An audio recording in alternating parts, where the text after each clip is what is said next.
It was the worst day of my life.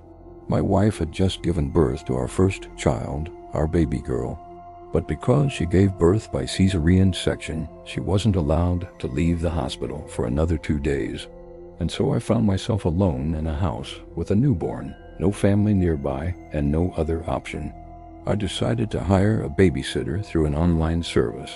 I scrolled through countless profiles, but there was one that really stood out. A young woman named Diana, 24 years old, lived only 5 minutes away. She had a degree in early childhood education. Her photo looked friendly and welcoming, and she had excellent reviews from other parents, so I hired her without hesitation. That night went by without any problems. The baby slept through the night, which surprised me because usually newborns wake up every 3 hours. By the time my wife and I returned home, everything was perfect. Nothing had been spilled. No drawers or cabinets were left open. And most importantly, the baby was still sleeping peacefully in her crib. When Diana came back the next night, we talked for a bit about what had happened the previous day. She told me she had read a book to the baby while rocking her gently until she fell asleep. Like every parent, I worry constantly, I said. So is it okay if I check the camera occasionally to make sure everything is going well? Diana smiled reassuringly. Of course, Mr. William. You can check the cameras whenever you want. I am very happy to send you video clips. So I went to work feeling reassured, and about halfway through the day, I got a text message from my wife asking how the babysitter was doing. Great, I texted back. She made the baby fall asleep easily. It's amazing. An hour later, I heard the sound of screaming coming from the nursery. It was the baby. Frowning, I took out my phone and connected to the Nanny-cam. To my horror, the baby wasn't in her crib. She was lying on the floor with Diana kneeling beside her. What are you doing? I yelled at the camera. Don't be scared, sweetheart, Diana said calmly. I just need to change your diaper. There. Look, the monster under your bed won't hurt you. What? Did she think the baby could see the camera? I felt chills down my spine. She then picked the baby up and carried her to the changing table. As she turned around, I saw something strange. Her face was distorted, and her eyes glowed red like a demon. I quickly disconnected the camera and tried to call my wife, but she didn't answer. She was probably taking a nap. I waited a few minutes, then called again. Still no answer. While I was waiting, I went back to the Nanny-cam. Diana was singing a lullaby to the baby and bouncing her gently. I felt a sense of relief. Maybe I had just imagined the whole thing. I tried to convince myself that Diana was a good and experienced babysitter and that she knew how to take care of children. But I couldn't shake off the feeling that something was wrong. I waited anxiously for my wife to finish her nap, not daring to check the camera again. Suddenly the doorbell rang. I jumped in surprise. Who could it be at this hour? I peeked through the peephole and saw my wife standing there with a worried expression on her face. Relief washed over me, and I opened the door. What's wrong? I asked. Why did you come back so soon? I woke up from a nightmare, she whispered. I had a horrible dream that someone was trying to hurt our baby. That's why I came back. How is Diana doing? That's why I called you, I said, explaining what I'd seen on the camera. My wife's face drained of color. Oh my God, she whispered. We have to get rid of her. As soon as my wife took over, I went to check on the baby. She was fast asleep and nothing had happened to her. I sighed in relief, but my mind was still uneasy. My wife and I sat down at the kitchen table, unable to speak. We both knew we had to talk, but the weight of what to say and how to say it felt overwhelming. Finally, my wife spoke. She can't stay here anymore, she said. I don't trust her. It doesn't matter if the baby's fine. I can't shake this feeling that something isn't right. I nodded slowly, knowing she was right. Later that day, after saying goodbye to Diana, I changed the locks and set up additional security measures. My wife and I took turns keeping watch during the night, too afraid to let the baby out of our sight. Days turned into weeks, and I became increasingly paranoid. Every creak and groan of the house sent shivers down my spine. Sleep became a luxury I could no longer afford. Then one afternoon, when I was checking the Nanny-cam footage for the 100th time, I noticed something disturbing. In the background of each clip, I could faintly see the outline of a figure standing in the hallway. I rewound the footage to get a better look, but it was always the same result. Just as I was about to dismiss it as a trick of the light, I noticed something even more unsettling. The figure was always there, lurking in the shadows, watching us. At first, I thought it was just a figment of my imagination, a product of my heightened state of paranoia. But as the days passed, and the figure continued to appear in the background of every clip, I couldn't help but feel a sense of dread wash over me. Was it a ghost? Had we made a terrible mistake by moving into this house? Or was something more sinister lurking in our midst? I found myself consumed with fear, unable to shake off the feeling that we were being watched. Each shadow seemed to hold a threat, each creaking floorboard a warning. I began to question everything. Was our home just an ordinary house, or was it harboring some dark secrets? I yearned for peace of mind, but it seemed like a distant memory replaced by an all-consuming paranoia. One morning, my daughter brought me a drawing she had made at preschool. It was supposed to be a picture of me. At first glance, it looked like any other child's drawing, a scribble of colors with a big smile. But then I noticed something disturbing. In the center of the drawing, right between my eyes, was a big black eye staring back at me accusingly. At first, I thought it was a joke, a prank my daughter had played on me. But as I stared at the drawing, I realized that it was no laughing matter. The eye in the middle of her drawing, the weird, glowing red eyes that I'd seen on the camera, could they be related? Was there really something sinister lurking in our midst? I decided to confront my daughter about the drawing. "Who put the eye there?" I asked gently. She looked up from her coloring book, her innocent eyes meeting mine. "You had an eye," she said matter-of-factly, as if stating the obvious. "But you don't anymore." Then she went back to her drawing, leaving me with more questions than answers. Had I really been so affected by the situation that my daughter, who was only 3 years old, had noticed and drawn the eye anyway? I couldn't shake the feeling that my daughter's drawing was more accurate than my memory. Determined to uncover the truth, I went back to the Nanny-cam footage. This time I focused on the background, studying every frame for any sign of the mysterious figure. As I scrolled through the clips, my heart skipped a beat. There it was again, the ominous presence lurking in the hallway. But this time I noticed something new. In one of the clips, the figure seemed to emerge from behind the bookshelf. With renewed determination, I raced to the bookshelf and pushed it away from the wall. Behind it was a small, barely noticeable door. I reached out and pushed it open. To my horror, it revealed a narrow passageway that led to a dark, dank basement. I hesitated for a moment, fear battling with my need for answers. Then I took a deep breath and descended the creaking stairs. The air in the basement was thick with dust and the smell of mildew. I stumbled slightly on the uneven steps and felt my way along the damp walls. Suddenly I heard a noise, a low, guttural whisper that seemed to slither through the darkness. "She sees us now. She sees us now." The voice sent shivers down my spine, and I froze, my blood running cold. Just then, a faint light flickered at the end of the passageway. With newfound determination, I moved towards it, my heart pounding in my chest. As I approached the light, I saw a door slightly ajar. Cautiously, I pushed it open and gasped. In front of me stood Diana, her eyes glowing ominously in the dimly lit room. "Diana," I whispered, my voice shaking.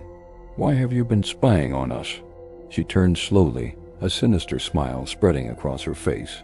"Spying on you, Mr. William," she said, her voice a raspy whisper. "I've been watching over your precious baby, protecting her from the world."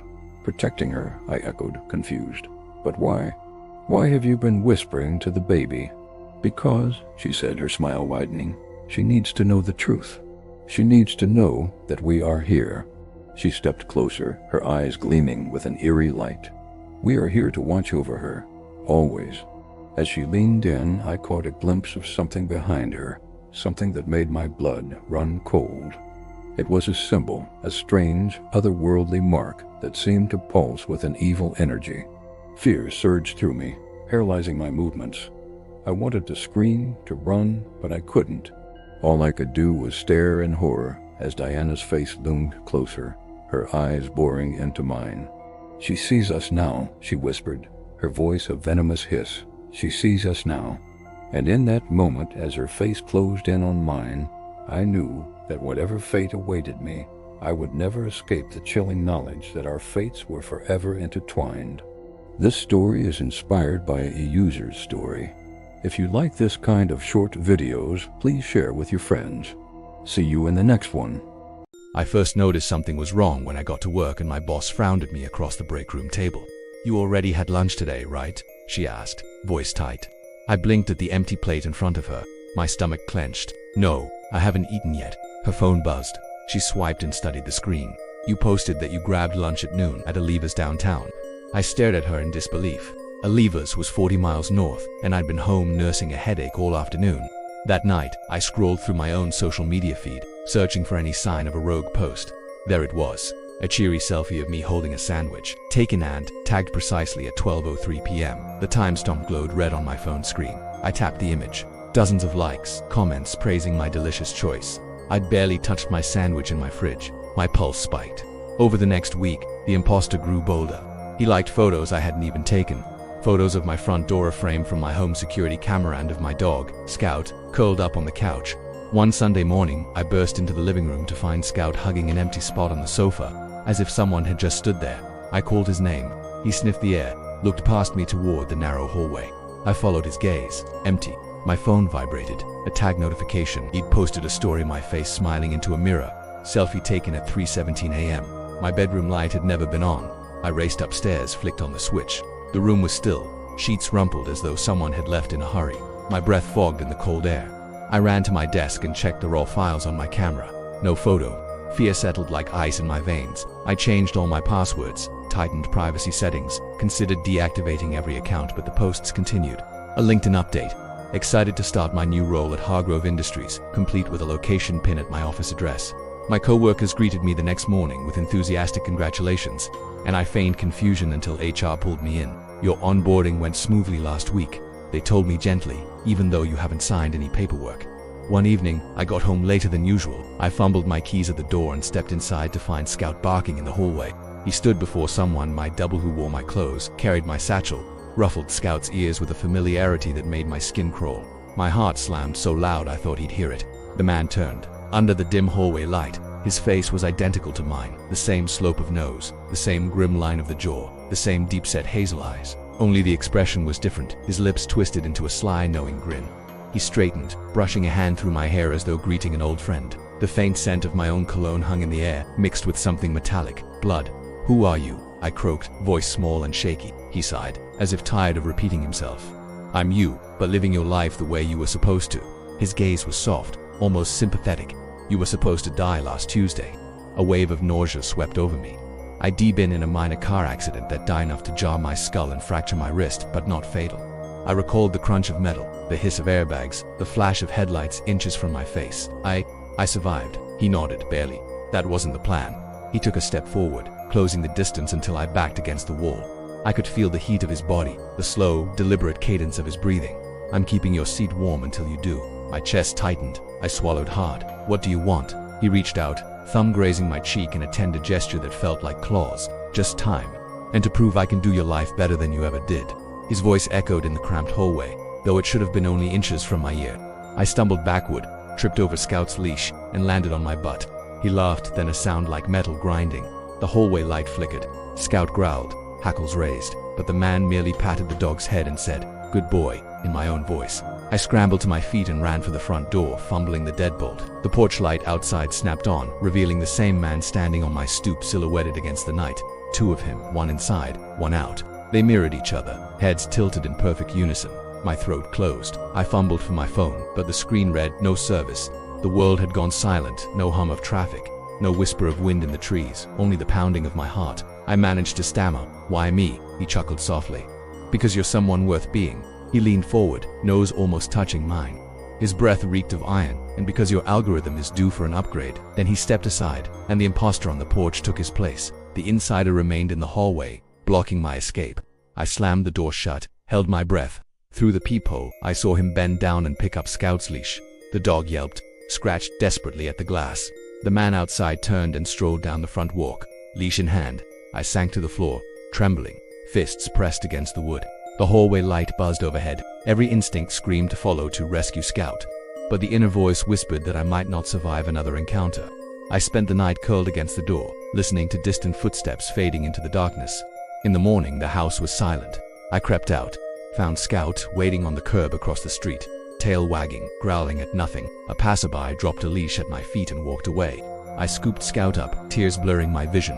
Over the next days, I changed my routine, completely new locks, a different route to work, cameras installed, every social account deactivated. But sometimes, when I glance at my reflection in stainless steel or watch the second hand sweep the clock, I catch a glimpse of that grin, my smile, but empty. Last night, I dreamed I was walking into work when someone tapped my shoulder.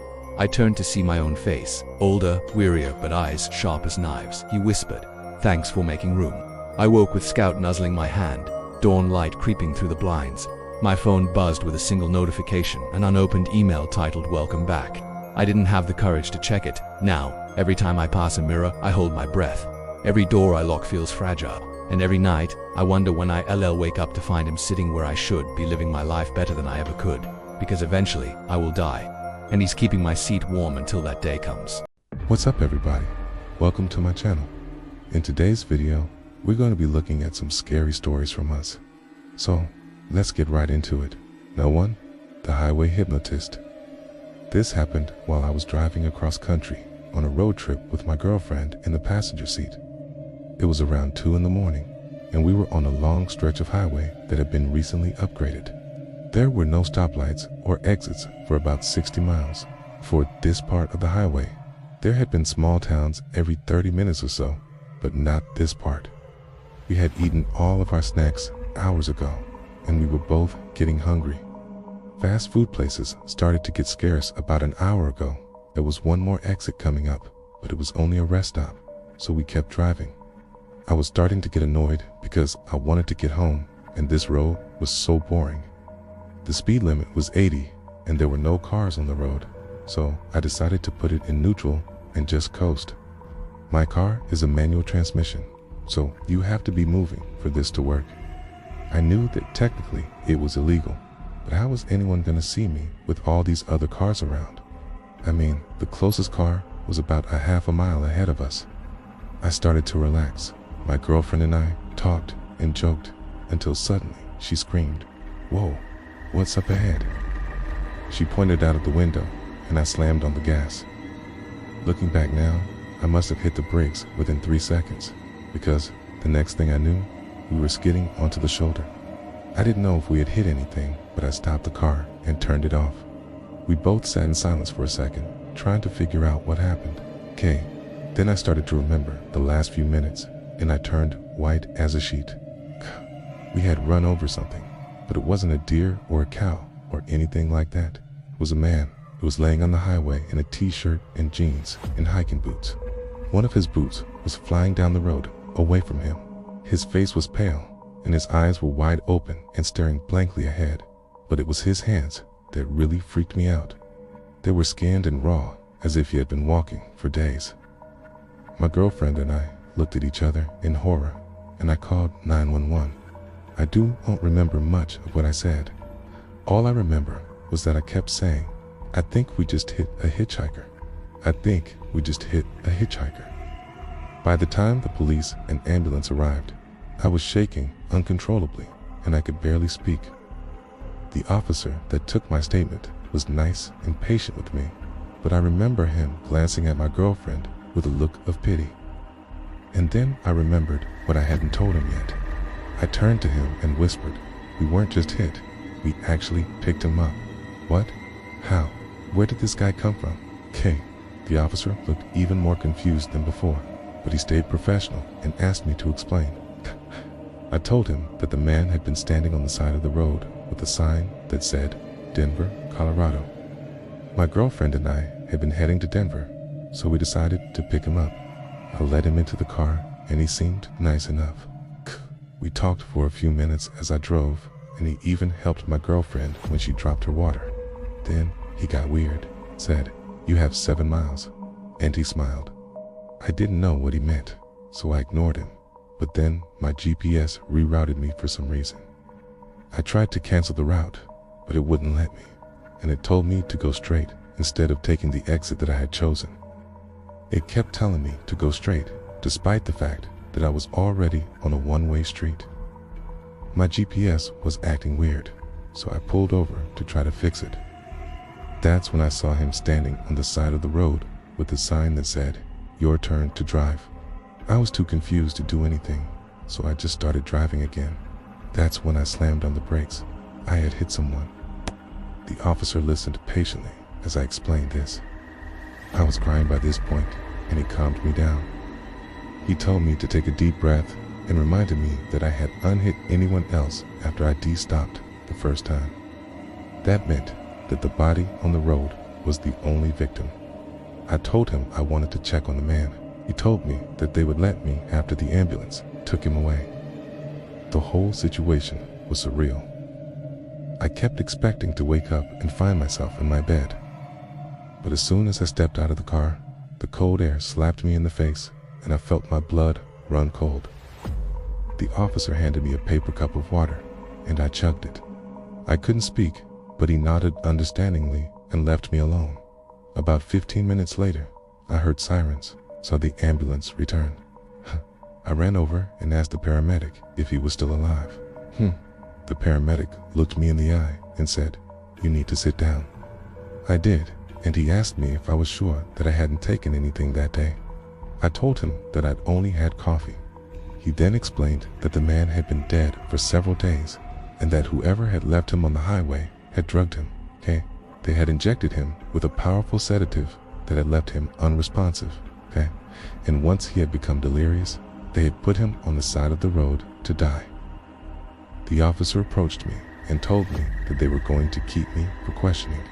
I agreed, though I was confused why they wouldn't question me at the scene. Key looked at me with pity and said, "Because by now you've already told everyone the same story. You don't remember picking him up?" He leaned in close and whispered, "But that doesn't mean that you didn't."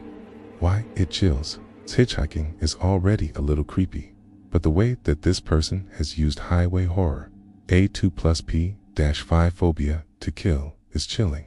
The idea that your escape would also be your downfall is unsettling. And the use of a GPS to lure victims is clever. The story becomes even more disturbing when we realize that the hitchhiker may have been alive when the narrator hit him, and the thought of someone being left to die on the side of the road is tragic. The story ends on a creepy note, with the officer implying that the narrator may have actually committed murder without realizing it. Overall, it's a well-written story with a terrifying ending. That was the scariest story, so please vote for it. And if you want to hear more scary stories from us, then stay tuned for more content.